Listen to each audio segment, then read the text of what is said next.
How to make viral YouTube thumbnails. तो दोस्तों, अगर आपका थंबनेल आई कैचिंग और क्लिक नहीं है तो आपकी वीडियो वायरल तो छोड़ो, उस पर ठीक से 10-15 व्यूज भी नहीं आएंगे। क्योंकि दोस्तों, इसी थंबनेल को देखकर कोई आपकी वीडियो पर क्लिक करके आपकी वीडियो को वॉच करता है। अगर आपका थंबनेल ऐसा बोरिंग और अनप्रोफेशनल होगा तो उस पर कोई भी क्लिक नहीं करेगा। तो दोस्तों, आज की इस वीडियो में मैं आपको ऐसा अट्रैक्टिव और क्लिक थंबनेल बनाना सिखाने वाला हूँ, जैसा थंबनेल बड़े बड़े यूट्यूबर बनाते हैं, जैसे उनकी वीडियो वायरल जाती है। तो गाइस, थंबनेल बनाने के लिए आपको एक एप्लीकेशन की जरूरत पड़ेगी, जिसका नाम है पिक्सल ऐप। इसे आपको प्ले स्टोर से डाउनलोड कर लेना है, क्योंकि दोस्तों, जितने भी बड़े बड़े यूट्यूबर होते हैं सभी लोग अपना थंबनेल इसी पिक्सल ऐप एप्लीकेशन से बनाते हैं। सो गाइस, जैसे ही पिक्सल ऐप एप्लीकेशन को ओपन करोगे, आपके सामने ऐसा इंटरफेस आ जाएगा।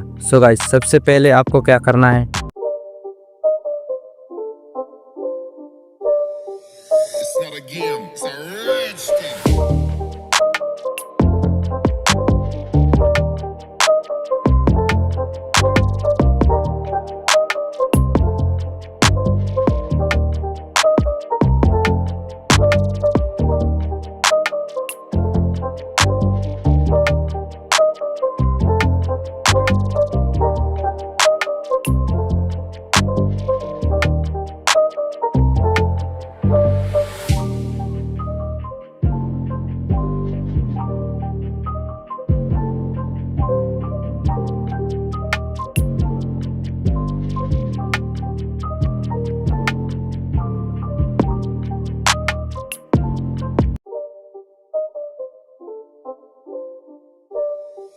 It's not a game, it's a rich thing.